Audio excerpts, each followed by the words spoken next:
Okay, dalam video sebelum ni kita dah tengok macam pasal apa transformer yang kehilangan tenaga semua kan. Jadi sekarang ni kita nak kurangkan kehilangan tenaga. Ini adalah benda-benda yang kita boleh buat. Yang pertama sekali kita pastikan dawai yang kita pakai tu adalah dawai kuprum yang tebal. Sebab kan kita ada gegelung tu. Okay, gegelung tu kita pastikan kita pakai dawai kuprum yang tebal. Kenapa? Pertama, kuprum tu sendiri adalah resistance dia rendah, resistivity dia rendah, kerintangan dia rendah. Dan bila kita pakai yang tebal, dia adalah mengurangkan rintangan lagi lah. Okey, semua ni kita dah tengok dalam bab 3. So, bila kita pakai kuprum dan tebal, dia akan mengurangkan rintangan. Jadi, bila resistance kurang, reduce the resistance, dia adalah good conductor of electricity. Okey, point nombor 2 adalah bila kita cakap pasal transformer, kita cakap pasal teras. Okey, so teras ni adalah dia duduk dekat tengah-tengah ni lah yang menyambungkan antara kita punya primer dengan sekunder. Jadi kenapa kita pakai teras besi lembut? Sebab dia boleh mengurangkan histeresis, mudah dimagnetkan dan dinyah magnetkan. Okey, so idea dia macam ni. Bila kita dah belajar pasal transformer, okey, kita belajar bahawa dia ni primer akan menghasilkan uh, arus ulang alik, so magnet dia berubah, betul? Dia akan menghasilkan magnet yang berubah arah.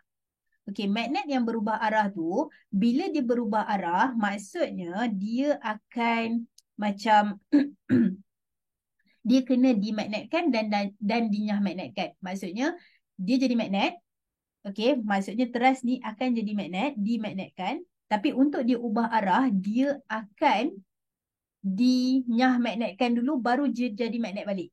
Okey, maksudnya dia cycle lah. Dia jadi magnet, lepas tu dia nyah magnet, lepas tu dia magnet balik, nyah magnet balik. Okey, so semasa dia dimagnetkan, dia dapat tenaga. Maksudnya dia guna tenaga untuk dimagnetkan.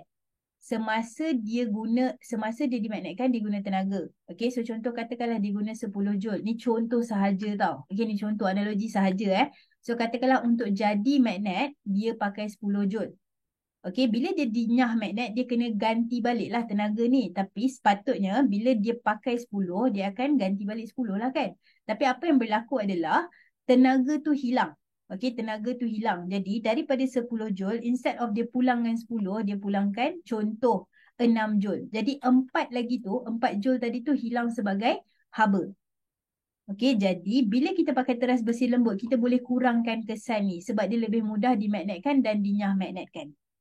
Okey, jadi yang histeresis tadi tu adalah basically kehilangan tenaga semasa proses dia magnet dan nyah magnet. Ingat teras ni magnet, nyah magnet, magnet balik, nyah magnet balik.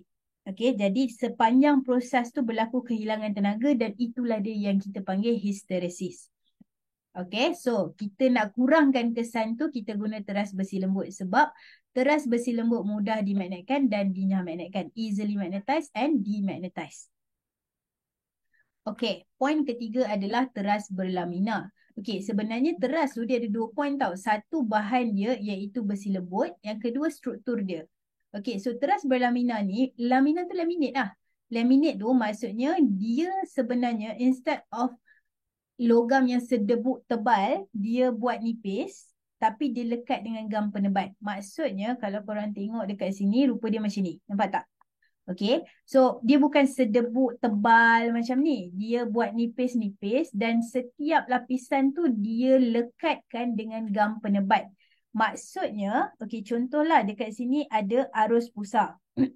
Okay, kat sini ada arus pusar. So arus pusar ni, dia stay dalam tu je sebab dia ada gam penebat. Okay, so macam itulah cerita dia. Okey, so apa yang dia buat adalah dia mengurangkan arus pusar. Okey, arus pusar tu datang daripada mana? Okey, kan magnet kita tadi tu, okey, kita punya teras kita kan dia dimagnetkan. Okey, by the way, kalau siapa yang macam lah, kenapa dia dimagnetkan semua tu kan, korang kena pergi balik dan tengok prinsip kerja transformer. Okey, baru dia lebih make sense. Kalau skip yang itu, yang ni mungkin susah sikit nak dapat. Okay, so siapa yang dah tak ingat pasal prinsip kerja transformer, better tengok dulu prinsip kerja transformer dan datang balik kat sini. Okay, so anyway dekat sini ada magnet. So magnet dekat sini akan menghasilkan arus pusar. Okay, arus pusar bukan kat sini tau. Ini arus yang memang kita nak. Dekat dalam gegelung ni memang arus yang kita nak. Okay, Tapi disebabkan sifat magnet teras tadi tu, dia akan ada arus pusar yang akan jadi haba. Jadi itu yang kita tak nak. Jadi macam mana nak kurangkan arus pusar? Kita buat macam ni. Jadi arus pusar tu dia stay dekat dalam setiap lapisan yang nipis. Jadi dia tak besar lah. Okey, berbanding dengan yang ni. Yang ni nampak dia punya ni tebal, jadi arus dia terus banyak dekat situ. Macam itulah cerita dia. Ni semua cerita nak bagi faham lah. Okey. Dan yang terakhir sekali adalah kalau kita tengok dekat sini dia kata lilitkan gegelung sekunda di atas gegelung primer. Okey. Maksud dia dekat sini adalah bayangkan okey ni adalah transformer kita. Sekejap. Bayangkan ni adalah transformer kita. So sekarang ni kita lilitkan primer kat sini, sekunda kat sini. So apa yang dicadangkan kat sini adalah primer dan sekunda tu duduk sekali. Maksudnya contoh ni primer, ini adalah sekunda juga. So apa reason dia kata kat sini? Supaya semua medan magnet, semua flux magnet yang dihasilkan oleh primer akan melalui gegelung sekunda. Okey, ataupun ada buku dia akan guna untuk mengurangkan kebocoran flux magnet, untuk mengurangkan kebocoran flux magnet. Maksud ayat tu adalah macam ni. Okey. Kita tahu bahawa benda ni, okey, belah primer ni akan hasilkan medan magnet. Okey, medan magnet yang berubah lah. Dan medan magnet tu akan dihasilkan dekat sini dan dipautkan ke sekunda menggunakan teras. Okey, jadi sekarang ni kita kena faham point akhir transformer ni adalah sebenarnya sebab kita nak dia buat aruhan. Okey, point akhir transformer adalah kita nak dia buat aruhan dekat sini. Okey, jadi sekarang ni medan magnet tu yang paling penting adalah kat sini lah sebab kita nak buat aruhan dia. Okey, kita nak ada medan magnet, lepas tu kita nak potong medan magnet tu. Dekat mana? Dekat sekunda.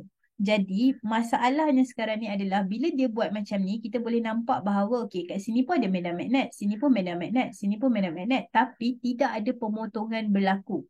So, macam membazir lah. Okey, dekat sini pun ada medan magnet tapi tidak ada aruhan berlaku. So, dia macam, okey, apa point dia? Sebab the whole point of benda ni, transformer ni, dia punya prinsip kerja adalah kita nak melakukan aruhan tu dekat secondary.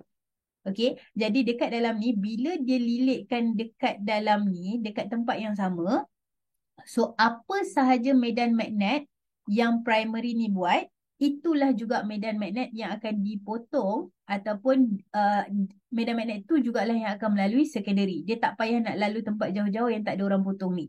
Okey, jadi itulah yang dimaksudkan dengan mengurangkan kebocoran flux magnet. So, semua flux magnet yang dihasilkan oleh primer akan melalui gegelung sekunda. Jadi, itulah dia. Jadi, tidak ada kebocoran flux magnet yang berlaku. Jadi, ini adalah di antara benda yang boleh dilakukan untuk meningkatkan kecekapan transformer. Dan soalan macam ni boleh masuk dekat korang punya soalan ubah suai lah. Okey, tapi pastikan tengok dulu ayat dia sesuai ke tidak. Check dengan cikgu korang. Okey, itu je lah. Alright, okey. Terima kasih.